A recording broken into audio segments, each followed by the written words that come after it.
Today we're going to be glazing some of our ceramics, and as you see I already have some ceramics here that are already fired. This is actually called bisque now, that it's been fired once. I'm going to go ahead and take some of my glaze here. This is a glaze that has crystals in it, and it has the swatch on the side, so you'll see what it looks like here. Go ahead and dip my brush in here. I only want to dip the tip.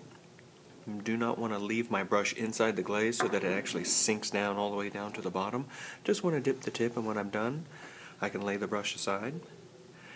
I can start glazing over. Now you'll notice, since I've added decorations to these ceramics, when I glaze, some parts actually don't get inside there. That could be a good thing because I can fill it in with another color, or I can simply dab my brush down in here, just like this. But you do want to make sure that you glaze your whole pot here, or whatever ceramics that you have. You'll notice as I'm glazing them, some of the crystals start appearing, and I'll try to get one of those crystals off here so you can see that. There's one of those crystals right there. When it is fired, it will actually change colors.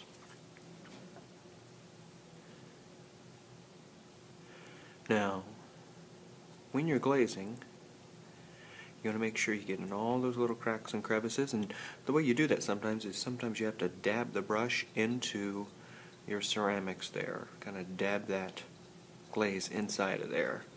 Sometimes you have to use a whole lot. You can do several coats of a glaze, and actually that's a really good idea.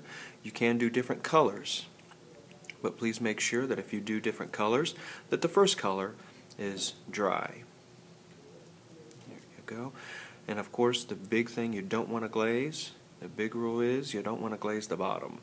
So as you're glazing, make sure you don't accidentally get some on the bottom or get a whole bunch on the bottom there. And if you do get some on the bottom, like that, all you have to do is get a wet paper towel and wipe it off. Just like that. It'll still leave a little bit there to be a little discolored, and that's fine, as long as there's not a bunch left on there. Now, of course, you could use different colors. I could use different colors on the inside here as well. And in fact, I'm going to go ahead and switch to another color right now. I'm going to go ahead and get some of this other color and get a different brush. You want to make sure that you use a different brush. You don't want to be mixing your glazes inside the bottle there. And of course, just start laying this on. Now, if you notice, this is a very thin glaze. So I may want to add several different coats of this if you want a darker color there. Make sure I use a lot of that glaze. You'll notice glaze actually dries pretty fast. There you go. And before I'm done, I just make sure again that I haven't got any glaze on the bottom. Finish with a few more coats and you'll be done there. Actually, I already have one that's been glazed. Notice I put sort of a yellow glaze inside there. This glaze is still drying on the outside. Put several coats on the outside, double check the bottom there, and that's how you glaze your ceramics.